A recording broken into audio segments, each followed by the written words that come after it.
Yeah, so we should have about 4 or 5 models. Right, okay. Ian, you think about having tear troughs done? Okay, right. And one of the other girls is going to bring somebody for tear trough. We've done some tear troughs this morning, actually. Oh yeah, really good results. Good, I'm glad I put a decent shirt on now. You look very handsome, Bill. So, okay. Right, would you like a drink? Coffee, right. Have sugar?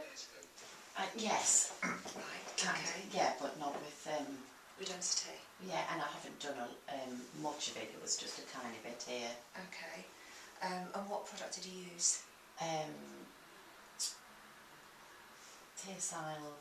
Was it Global Affairs line? It was the miso when that was. Oh, the miso. Yeah. Right, okay. Can't actually inject above, where often the skin is a bit crepey and a bit dry, and people complain that, you know, there's sort of lines up there. So what I say to people is that we inject the actual tear trough, which is below that skin there, which is where the actual hollowing is. And I describe it in a way that is almost like a valley that dips down with the crepiness above.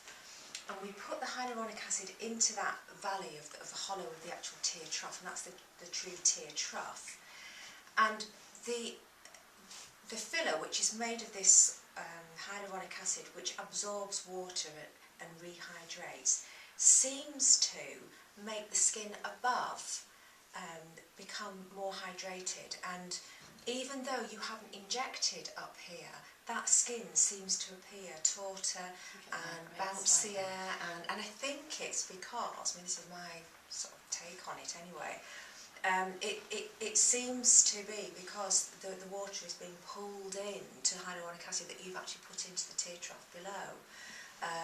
And I'll say to people, I can't guarantee that this skin is going to get better because we can't inject there, because if we injected up here, not only would it be extremely dangerous, but it would increase volume there, and it would look awful.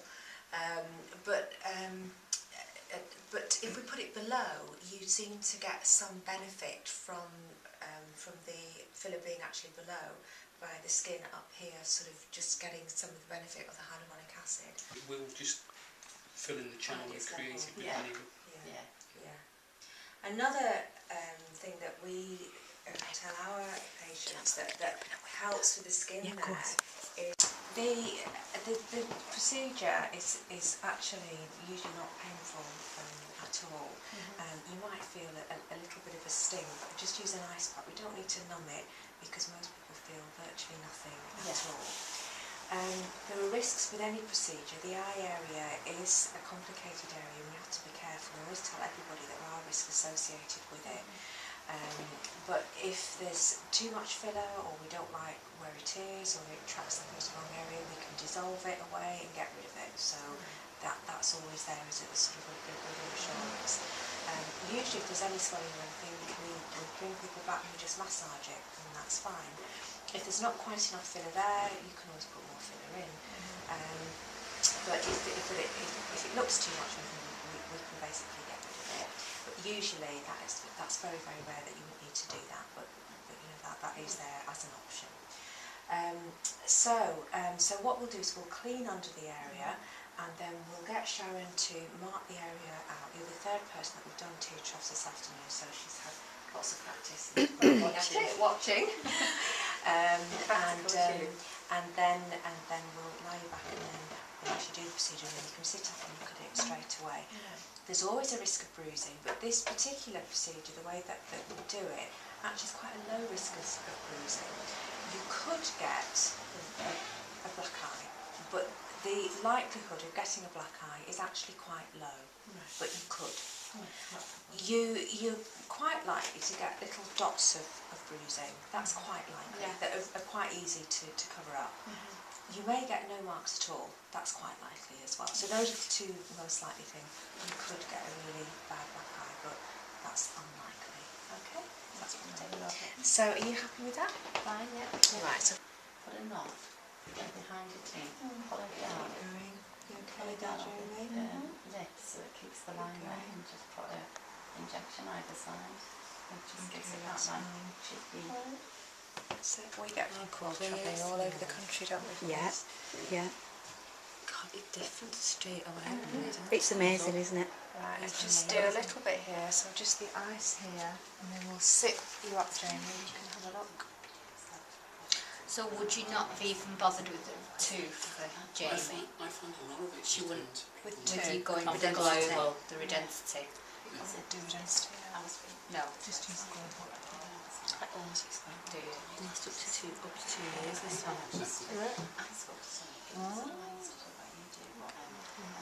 Stretch it, don't pinch. No, too far round. No, about here. Can't see really round on it. Yeah.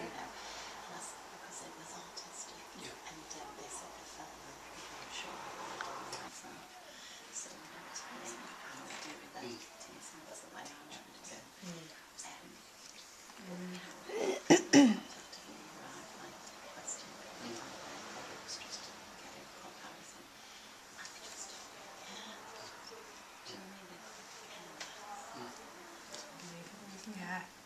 You can see a difference from here. It's good, isn't it? I bet you can't wait to look now, can you? Honest to God. Right, Jamie. We're not Do you want to have a look at this one side? See you next week. No, I can see that there. Oh my God. Look young from one side. I know, yeah. That's great. That is that. Let's have a look, just like to camera. Gosh, that's really good. That's why I like global build. That is amazing. I have really bad bags. And that will last you, Gosh, that Jamie, is amazing. for probably a couple of years. And usually I find there's no bruising or anything using that technique. And it's like, it's not uncomfortable. Did it- It's not did it hurt uncomfortable. No, not uncomfortable at all when pushing. Because It's not this uncomfortable, area but is not amazing. moving I know, around. so. Please. Yeah, I think yeah, I'll do it soon. I can't get rid of it, but every time I try and get myself normal, I get some more stress and it goes a bit worse than I have less sleep. This is brilliant. Would you like us to do this?